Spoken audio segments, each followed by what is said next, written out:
O Senhor Jesus seja com todos. Damos hoje continuidade aos nossos estudos sobre os atributos de Deus no livro dos Salmos. Na semana passada nós vimos o Salmo 29 e estudamos o poder, a santidade e a bondade de Deus.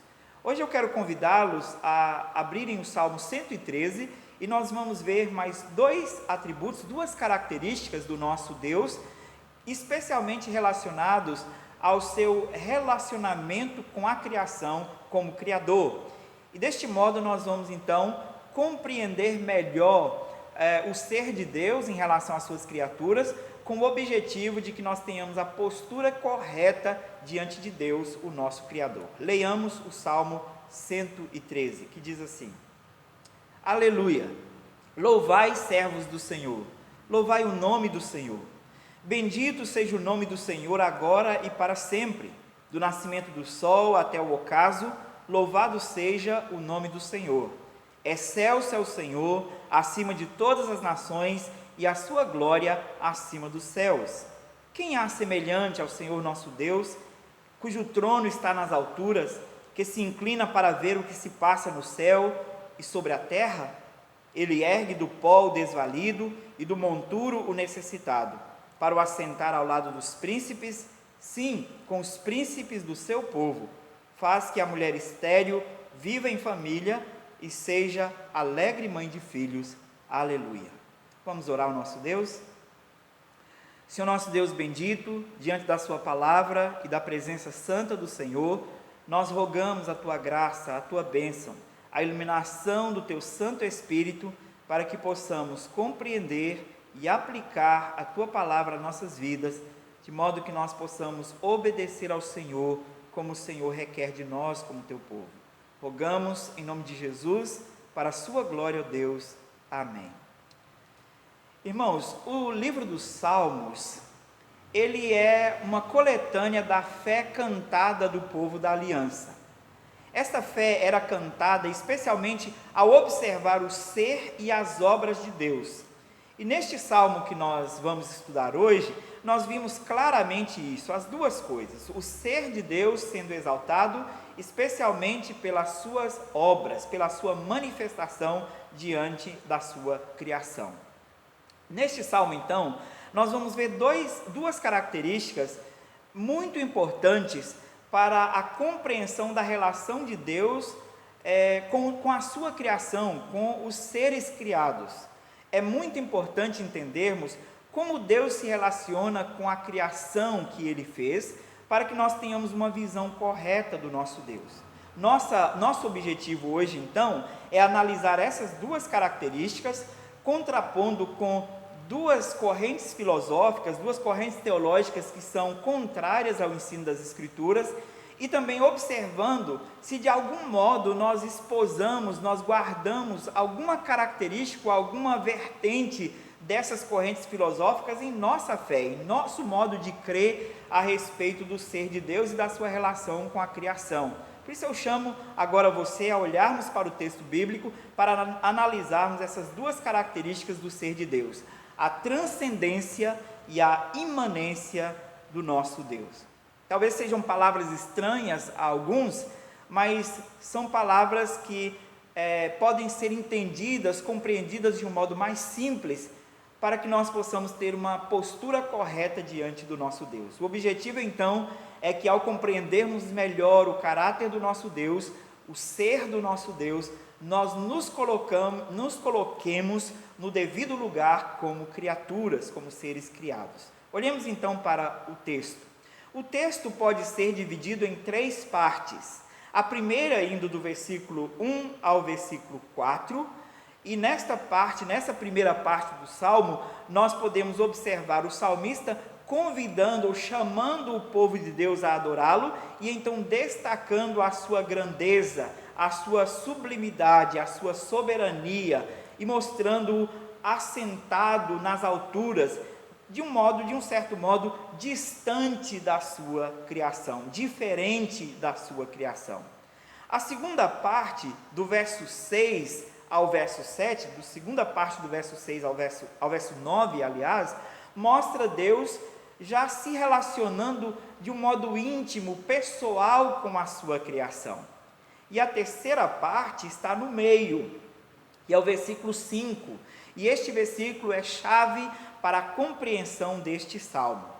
Como eu já havia afirmado para os irmãos há um tempo atrás, compreender este salmo desta maneira é importante para entendermos o caráter do nosso Deus como revelado nas Escrituras, e especialmente nesse salmo, como um Deus incomparável.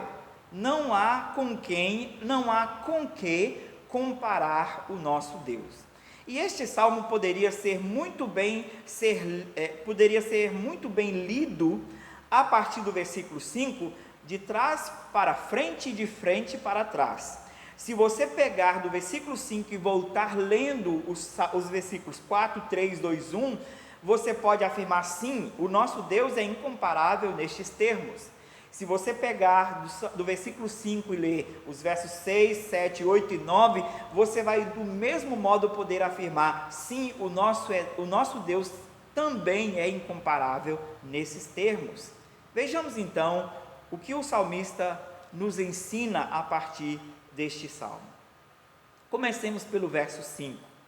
Quem há semelhante ao Senhor nosso Deus, cujo trono está nas alturas? Quem há semelhante ao Senhor nosso Deus, cujo trono está nas alturas?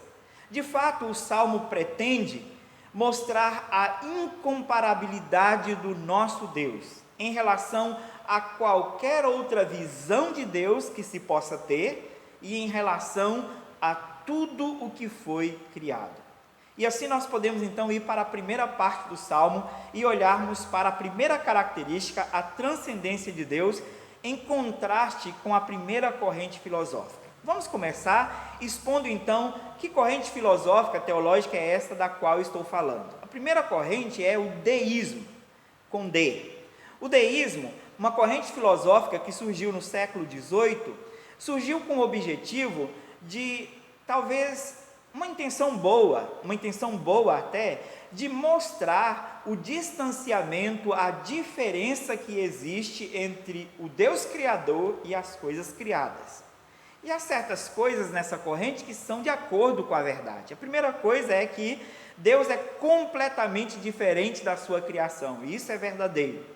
Que Deus criou todas as coisas e que Deus, na sua soberania, estabeleceu leis naturais que regem todas as coisas, que regem a criação. Isso também é verdade. O erro do deísmo está no fato de dizer que Deus se afastou completamente da sua criação, que há um distanciamento da sua criação e que agora a criação é governada por essas leis naturais que Deus estabeleceu e que Deus, como ser, não se relaciona mais com a sua criação. Deus não se interpõe mais na sua criação. O problema do mal é explicado então a partir dessa corrente como uma consequência natural de decisões de seres morais criados por Deus e que receberam de Deus liberdade para tomar decisões. Não é esta a visão que nós temos das Escrituras. As Escrituras nos mostram sim um Deus completamente diferente da criação, um Deus que criou todas as coisas e que governa todas as coisas por leis naturais que Ele mesmo estabeleceu, mas mostra um Deus ativo na criação, sustentando todas as coisas ativamente com a palavra do seu poder, mas não somente isso, um Deus que se relaciona com a sua criação, um Deus que se interpõe, que entra, que participa na sua criação. Esta é a visão bíblica, e nós vamos olhar para o texto agora e compreender isso. Vejamos, o salmista começa, como a maioria dos salmos, convidando os servos de Deus a adorar a Deus. Aleluia, louvai servos do Senhor, louvai o nome do Senhor. O convite para louvar o nome do Senhor é baseado especialmente na reputação do nosso Deus conforme revelada nas Escrituras. O que nós temos da revelação é que Deus é um ser supremo, bondoso e santo, e que Ele realiza obras em favor do seu povo. Nós vimos o caráter de Deus sendo destacado em toda a Escritura, especialmente no modo como Ele criou e relaciona com a sua criação, e no modo como ele revela o seu caráter ao seu povo. E aqui o salmista nos chama a adorar ao nosso Deus com base nesses fatos. E ele chama a adorar a Deus mostrando quando é que Deus deve ser adorado. No versículo 2 ele diz: bendito seja o nome do Senhor agora e para sempre. Então ele diz que Deus deve ser adorado por causa do seu grande poder, por causa de quem ele é. Deus deve ser adorado o tempo todo. Segundo, Deus deve ser adorado o dia todo, do nascimento do sol até ao ocaso, até ao pôr do sol. Deus deve ser adorado. E ele chama então, dizendo: louvado seja o nome do Senhor. Louvado seja o nome do Senhor por causa da sua reputação, do seu grande poder, da excelência do seu ser. E no versículo 4, então, está a chave para entendermos esta primeira característica do ser de Deus, a transcendência. Excelso é o Senhor. Excelso, a palavra aqui, excelso, é usado para demonstrar a superioridade ou a elevação de Deus acima de tudo e de todos, especialmente da sua criação. Mas o verso também tem o objetivo de colocar Deus acima das visões que certamente as nações vizinhas tinham a respeito dos deuses criados, dos seus deuses, dos deuses das nações. Às vezes nós vimos textos nas Escrituras, especialmente nos Salmos, chamando-nos a adorar o Deus dos deuses, ou dizendo que Deus é maior, que Deus está acima do que todos os deuses. O que as Escrituras estão fazendo não é afirmar a existência de outros deuses, mas mostrar que Deus, o Deus verdadeiro, deve estar elevado acima de todas as perspectivas, de todas as visões a respeito de outras divindades criadas pela mente humana. E aqui, de fato, o salmista mostra isso ao dizer: excelso é o Senhor acima de todas as nações. O salmista não quer apenas dizer que o Senhor é excelso, soberano sobre as nações, mas que o Senhor é excelso acima dos deuses das nações vizinhas de Israel. E aí ele mostra no mesmo verso que a glória de Deus é mostrada ao seu povo e é mostrada a todos para provar que ele está acima de todos os deuses, de todos os deuses das nações e de todas as nações. Excelso é o Senhor e a sua glória está acima dos céus. Deus está acima dos céus, acima das nações, acima dos deuses das nações e acima dos céus, que era a compreensão do povo de Deus, a partir da revelação que Deus havia dado, dos céus como a habitação do nosso Deus. Então Deus é maior do que o lugar onde Ele habita. Isso para dar a ideia de que não há nada que possa conter o ser de Deus, a grandeza de Deus.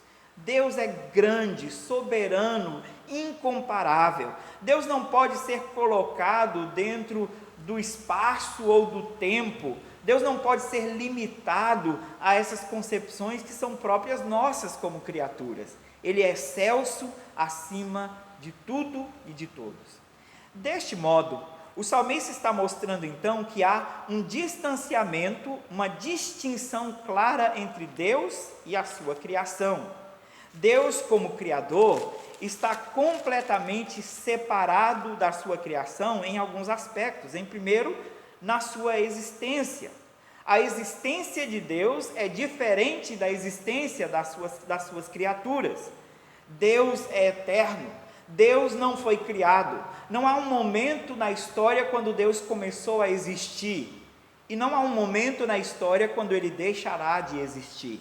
Deus é eterno, Ele sempre foi Deus. Ele sempre foi, Ele sempre é e sempre será Deus. Essa linguagem é própria da nossa compreensão temporal, mas ela nem pode ser aplicada à eternidade. A eternidade é difícil de ser explicada, mas nós podemos compreender a partir dessa analogia com o tempo. Nós podemos compreender que Deus jamais foi criado, Ele jamais começou a existir, Ele sempre esteve lá. Ele sempre foi Deus. É difícil para a nossa mente, mas é a verdade das Escrituras. Além disso, essa verdade nos ensina uma outra característica do nosso Deus em relação a nós como criatura. Deus, além de eterno, Deus é espírito e não matéria. Deus é eterno, nós somos criados, nós começamos a existir de um certo ponto da história. Deus é espírito, nós somos matéria. Ele nos criou em matéria, Ele nos criou substância material. E por isso nós somos completamente diferente do nosso Deus. Deus é infinito, nós somos finitos. Esta é a terceira característica de Deus em relação à sua criação. Deus é infinito, ilimitado, nós somos finitos e limitados. E há uma série de outras verdades que as Escrituras nos mostram que colocam essa distinção entre o ser criador e os seres criados. Isso diz respeito à transcendência do nosso Deus. Deus é completamente diferente de nós como criação. Comparando com aquela corrente filosófica que nós vimos no início, de certo modo, há algumas coisas que se aplicam, que combinam. Sim, Deus está distante, Deus é distante da criação nessas características que nós acabamos de dizer. Ele é eterno, Ele é espírito, Ele é infinito, mas nós precisamos compreender também que Ele não está alheio, separado, ausente da sua criação, como essa corrente, como o deísmo afirma estar. Deus não deu corda no mundo e voltou para o seu lugar. Deus não criou, deu corda no mundo e deixou aí as coisas seguirem o seu destino. Nós não acreditamos e nem as Escrituras nos dão base para acreditar em acaso, em destino, sem o controle soberano e sem a intervenção contínua do nosso Deus. E aqui então nós vamos para outra característica, a imanência do nosso Deus. A imanência é a participação ativa e contínua do nosso Deus, e esta é uma característica da sua providência em relação à sua criação. Deus está presente na criação, no mundo que Ele criou, e Deus age na criação. A outra corrente que eu disse que nós iríamos observar é o panteísmo, e é uma visão sobre imanência. Enquanto o deísmo é uma visão errada sobre a transcendência de Deus, o panteísmo é uma visão errada sobre a imanência de Deus.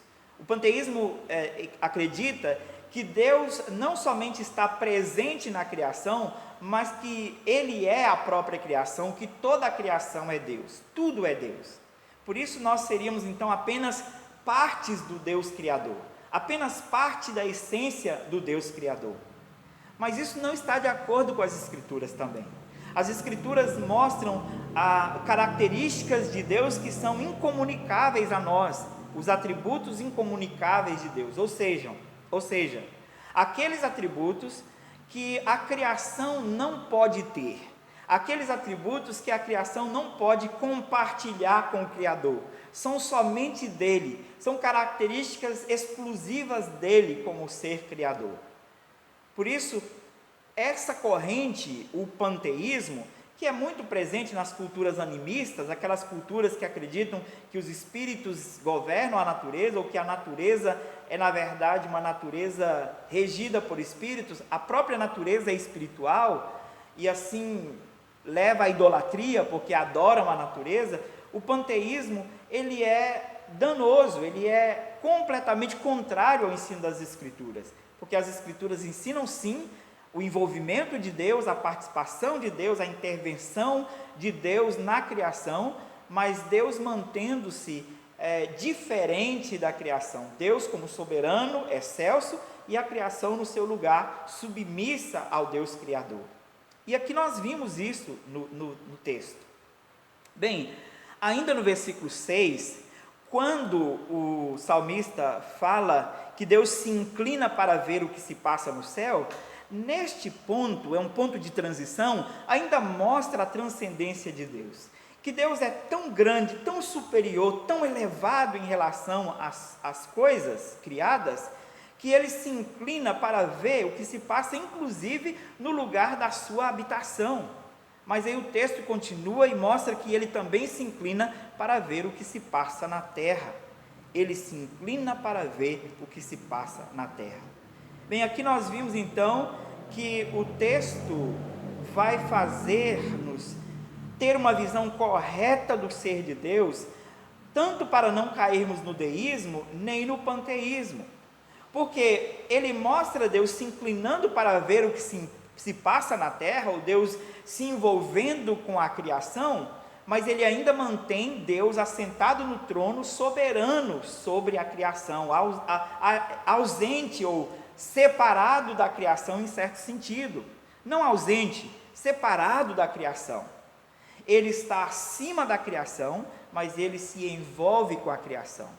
Bem, assim nós podemos dizer, Deus não é o Deus do deísmo, porque o Deus do deísmo está completamente ausente da criação, ele não intervém mais na criação.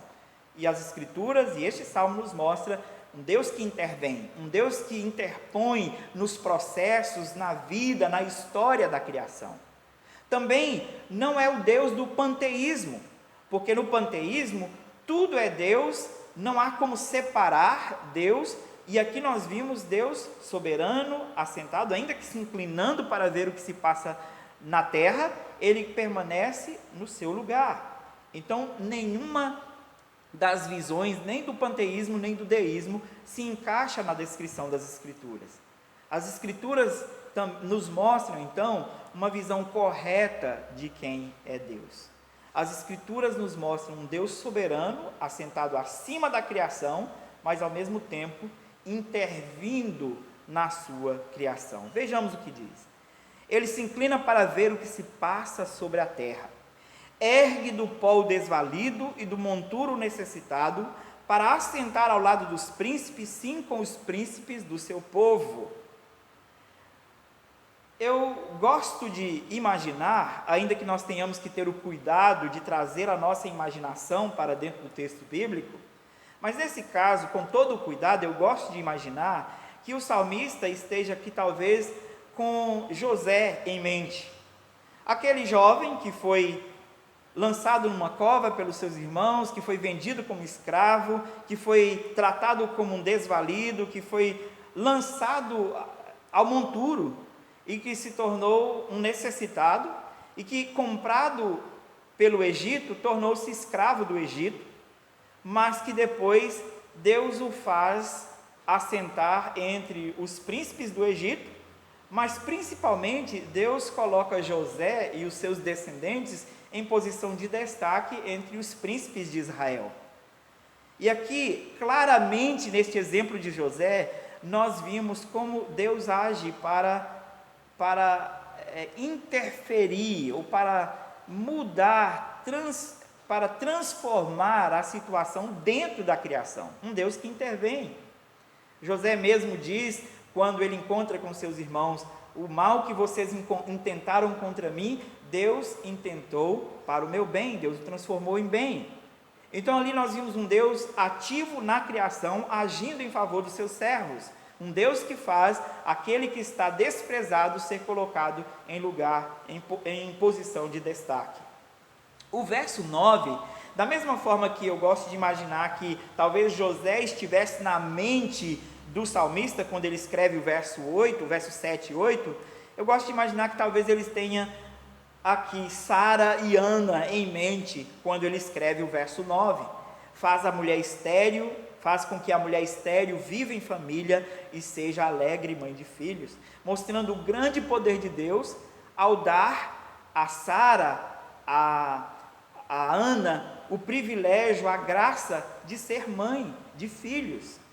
E Deus é esse Deus poderoso que intervém na criação, transformando a criação, fazendo com que o útero de uma mulher que não funcionava passe a funcionar, sendo ela capaz de gerar filhos.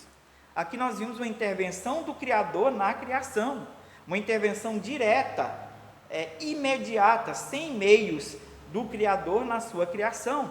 E aí nós podemos então afirmar, Deus intervém na criação. Então, Deus não é o Deus do deísmo, que está ausente e não intervém, porque aqui ele intervém na vida do desvalido e na vida da estéril, e Deus não é o Deus misturado com a criação, porque ele continua assentado no seu trono, mas ele transforma a criação, ele transforma a realidade da criação como um Deus soberano. Nós devemos perguntar, meus irmãos, se a nossa visão de Deus é de algum modo afetada por essas duas correntes filosóficas teológicas. Será que nós somos afetados pelo deísmo? Será que nós somos afetados pelo panteísmo? Muitas vezes sim. Nós podemos estar guardando em nosso coração, em nossa mente, nossa perspectiva, uma visão de Deus que seja muito próxima do deísmo.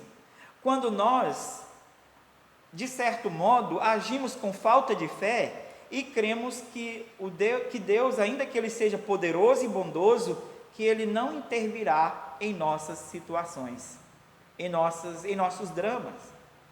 E às vezes, especialmente talvez para aquela pessoa que está há muitos anos orando por uma resposta divina, suplicando a Deus para que Ele ouça e atenda ao seu clamor, talvez essa pessoa possa ter uma visão deísta, chegar ao ponto de ter uma visão deísta, pela aparente demora de Deus, e dizer: Deus não ouve orações, Deus não me ouve, Deus não escuta mais as minhas orações, Deus não se importa comigo, Deus não vai mudar essa situação, eu tenho que me acostumar com ela simplesmente, Deus não vai fazer nada nessa situação.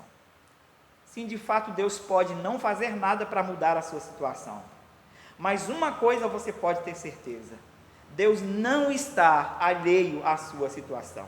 Deus continuamente se curva dos céus para ver o que se passa na terra, e agora mesmo nós podemos afirmar com toda certeza que Ele está com o seu olhar voltado para a criação, que Ele está, de um modo muito mais específico e pessoal, olhando para dentro da sua casa agora, e vendo a situação, a realidade da sua família. Ele está muito mais envolvido na sua vida do que você possa imaginar. Ele se inclina para olhar profundamente dentro do seu coração neste momento, e Ele sabe o que se passa no seu coração e na sua alma. Então essa visão de que Deus está distante de você, de que Deus não te ouve, é porque você não compreendeu ainda como Deus age. Muitas vezes Deus está agindo no silêncio, para te fortalecer, para fortalecer a sua fé. E o aparente abandono de Deus é simplesmente porque Deus está esperando ou colocando você na escola dele mesmo, para que você aprenda a confiança, para que você aprenda a paciência, para que você aprenda a reconhecê-lo mesmo no silêncio. Olhando para as Escrituras, lendo os testemunhos da palavra de Deus, observando o que as Escrituras descrevem sobre o ser e as ações de Deus na criação, e você não tenha dúvida de que Ele está profundamente envolvido com a sua situação. Por isso, ter qualquer pensamento semelhante ao deísmo, de que Deus está distante de você ou ausente da sua realidade, é contrário às Escrituras, é contrário à fé bíblica. Creia que Deus sim é soberano, excelso e elevado acima da criação, mas que Ele se curva para ver o que se passa na terra, para ver o que se passa dentro da sua casa, dentro do seu coração. Nós podemos também de algum modo guardar ou esposar em nosso coração pensamentos, ideias que sejam próximas do panteísmo? Sim. Muitos de nós têm uma visão, e especialmente por causa de visões fracas a respeito do ser de Deus, que coloca Deus muito semelhante a nós, muito igual a nós. E o Deus que está sendo pregado nas Escrituras, o Cristo que está sendo pregado nas Escrituras, não, nas igrejas hoje em dia, é um Cristo um Deus muito irmãozão, muito paizão, que está próximo de nós de um modo muito irreverente, muitas vezes nós nos relacionamos com Ele, nós tratamos Deus como qualquer um, nos portamos diante dEle como qualquer um, como se Ele fosse parte de nós, como se Ele fosse parte da criação. E aí nós temos que tomar o cuidado, porque essa postura pode nos levar à irreverência. Assim como posturas que são fruto do deísmo, pode nos levar à falta de confiança e à incredulidade, posturas próximas do panteísmo pode nos levar à irreverência diante do nosso Deus, pode nos levar a agir com o nosso Deus como se Ele fosse qualquer um, e Deus é excelso, Deus é soberano, Deus é poderoso, Deus é o Criador de todas as coisas, está acima da criação. Nós temos que tomar o devido cuidado. Irmãos, agora nós precisamos olhar para as Escrituras e ver como este verso, como este salmo, que mostra Deus como soberano e glorioso, mas ao mesmo tempo envolvido com a nossa história, nós precisamos ver quando é que isso é visto nas Escrituras de modo mais sublime, de modo mais elevado. E não há momento em que essas duas verdades são tão vivas para nós, quanto na encarnação do nosso Salvador, Jesus Cristo. João, no capítulo 1, Evangelho de João, capítulo 1, no verso 12, no verso 14, nós vimos uma descrição da encarnação do nosso Salvador Jesus Cristo, e este verso mostra de modo maravilhoso como essas duas verdades, a transcendência e a imanência de Deus, são reveladas a nós na pessoa de Jesus Cristo. O verso 14 do capítulo 1 de João diz: e o Verbo se fez carne e habitou entre nós, cheio de graça e verdade, e vimos a sua glória, glória como do unigênito do Pai. Aqui nós vimos o Deus Todo-Poderoso, soberano, Cristo, Jesus Cristo, Deus verdadeiro, a segunda pessoa da Trindade, se encarnando e não somente intervindo na criação, mas tornando-se parte da criação, porque Ele encarna-se em forma humana, Ele se encarna em matéria criada, Ele vem em carne e osso, como você e eu, mas ao mesmo tempo, João escreve que nós vimos a sua glória, glória como do unigênito do Pai, porque ainda que Ele tenha encarnado, ainda que Ele tenha vindo habitar em carne humana, Ele continua sendo Deus glorioso, o Filho unigênito do Pai, a segunda pessoa da Trindade, glorioso. E Ele, vindo em natureza humana, em carne humana, Ele mostra-nos o quanto Deus intervém na sua criação, e Ele intervém para nos salvar, Ele intervém para nos redimir,